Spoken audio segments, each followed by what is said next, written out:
بسم اللہ الرحمن الرحیم۔ نبی علیہ الصلوۃ والسلام کی دینی حیثیت کے حوالے سے پیچھے بھی عرض کیا تھا، اب اسی کا آگے تسلسل جاری رکھتے ہوئے میں آپ کی خدمت میں ایک اگلی بات عرض کرنا چاہتا ہوں۔ ایک عام تاثر یہ پایا جاتا ہے کہ انبیاء معصوم ہوتے ہیں، معصوم عن الخطا ہیں۔ اس میں کوئی شک نہیں کہ انبیاء معصوم عن الخطا ہوتے ہیں، لیکن ان کے معصوم عن الخطا ہونے کا ایریا ڈیفائنڈ ایریا ہے۔ اخذ وحی کو اخذ کرنے اور ابلاغ وحی، اس اخذ وحی اور ابلاغ وحی میں ان کے نفس کو اور شیطان کو دخل نہیں ہوتا۔ نفس کو اور شیطان، نہ ان کا نفس اس میں کوئی مداخلت کر سکتا ہے، نہ مطلب ان کی اپنی خواہش، ان کی اپنی پسند ناپسند اس میں دخل انداز ہوتی ہے، اور نہ ہی شیطان اس میں مداخلت کرتا ہے۔ جو اللہ کی طرف سے وحی آتی ہے پوری دیانتداری کے ساتھ اور مکمل جو کچھ وہاں سے آیا ہے وہ پوری کی پوری وحی آگے امت تک منتقل ہو جاتی ہے، انسان تک پہنچ جاتی ہے۔ انبیاء معصوم ہیں خطا سے، اخذ وحی اور ابلاغ وحی میں۔ اس کے سوا انبیاء انسان ہیں، بشر ہیں۔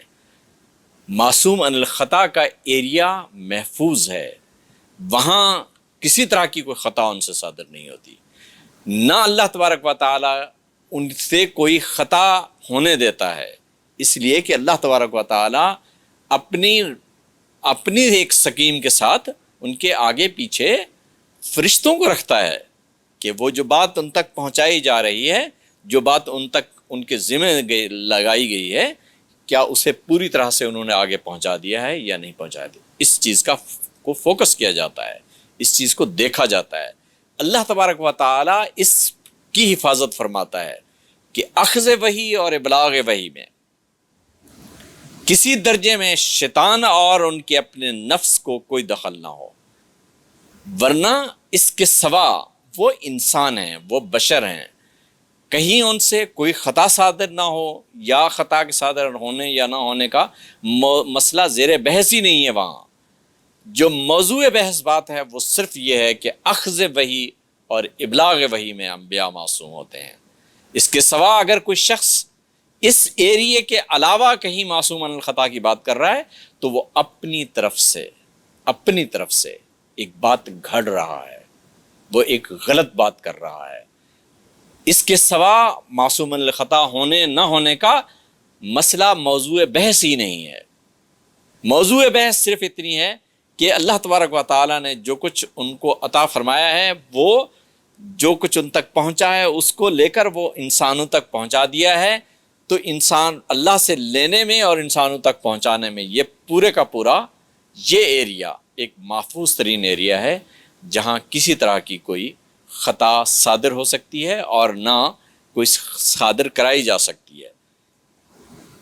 اب نبی کی حیثیت جب وحی نازل ہو جاتی ہے تو اس کے سامنے نبی کی حیثیت مخاطب اور مکلف کی ہوتی ہے۔ جب وحی اللہ کی طرف سے آ جاتی ہے، ہر طرح کی خطا سے پاک انسانوں تک پہنچ گئی اور انسانوں تک اس کا ابلاغ کر دیا گیا۔ آگے نبی اس کا مکلف و مخاطب ہے، اس کا مکلف و مخاطب ہے۔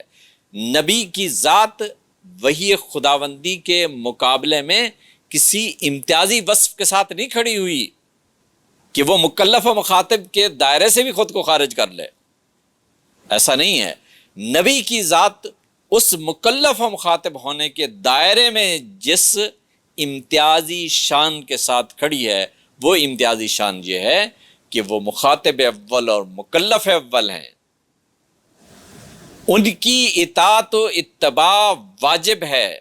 اس کے سوا دین کسی چیز کا نام نہیں کہ اگر آپ دین کو سمجھنا چاہتے ہیں یا دین کا کوئی مفہوم ذہن میں رکھنا چاہتے ہیں یا دین ایز اٹ از کو قبول کرنا چاہتے ہیں، تو دین وہی ہے جو اللہ تبارک و تعالیٰ نے انبیاء پر نازل فرمایا ہے، وہ آپ تک پہنچ گیا ہے اور بغیر کسی خطا و نسیان کے پہنچ گیا ہے۔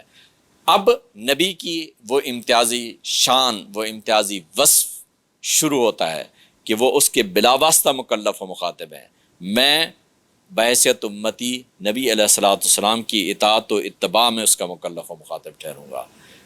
یہ جو عقیدہ وضع کیا گیا ہے کہ انبیاء مکمل طور پر نسیان و خطا سے پاک ہوتے ہیں، اور اس کے لیے وہ ایریا ڈیفائنڈ نہیں کیا گیا کہ کس دائرے میں کہاں سے کہاں تک انبیاء محفوظ ہیں، یہ جو ڈیفائنڈ نہیں کیا گیا، اس کو ویگ رکھنا اور اس پورے پرسپشن کو بلر کر دینا، اس کے پیچھے خدا معلوم کیا حکمت کام کر رہی ہے۔ لیکن جو بظاہر نظر آتا ہے وہ یہ ہے کہ اب کیونکہ بحیثیت بشر کے آپ علیہ الصلوۃ والسلام کی ذات کو کسی اور دائرے میں لے جانا ہے، آپ علیہ الصلوۃ والسلام سے انسانیت کو محو کرنا ہے، اور جو دین کے دائرے میں اب لا کھڑا کرنا ہے، وہ لوگ آنے ہیں جنہوں نے انسانیت کو ریپرزنٹ کرنا ہے۔ اب غور فرمائیے کہ رسول اللہ صلی اللہ علیہ وسلم کی ذات اقدس بشریت کے دائرے سے ماورا ہو گئی۔ آپ علیہ الصلوۃ والسلام کیا ایک امتیازی وصف یہ ہے کہ آپ علیہ الصلوۃ والسلام حکم اللہ کے ڈائریکٹ بلا واسطہ مکلف و مخاطب ہونے سے آزاد ہو گئے۔ آپ علیہ الصلوۃ والسلام کی اطاعت و اتباع مکمل طور پر میں اس اطاعت و اتباع کا مکلف و مخاطب ہونے سے آزاد ہو گیا، تو اب وہاں آ کر وہ لوگ ریپلیس کریں گے جو انسانیت کو ریپرزینٹ کریں گے۔ اب ان کا کام ہے کہ وہ آ کر انسانیت کی نمائندگی کریں، جس کے نتیجے میں اب علماء، مجتہدین، مفسرین، فقہا، یہ لوگ آ کر وہاں اس دائرے میں کھڑے ہوئے، کیونکہ یہ ایک عام انسان ہے، لہذا انسانیت کی پوری ریپرزنٹیشن ان کے اندر ہے۔ نبی کی ذات تو اس دائرے سے باہر ہو گئی جہاں اس نے انسانیت کی مکمل ریپرزنٹیشن کرنی ہے، انسانیت کی مکمل نمائندگی کرنی ہے۔ یہ وہ تصور ہے جو اصل میں اس غلطی کا مبدا بنا ہے جو رسول اللہ صلی اللہ علیہ وسلم کی دینی حیثیت کو مفقود بنا کر دیتی ہے، جو دینی حیثیت کو سمجھنے میں حائل ہو جاتی ہے۔ اس کو ضرور توجہ سے دیکھیں اور اس پر ضرور فوکس کریں۔ السلام علیکم ورحمۃ اللہ۔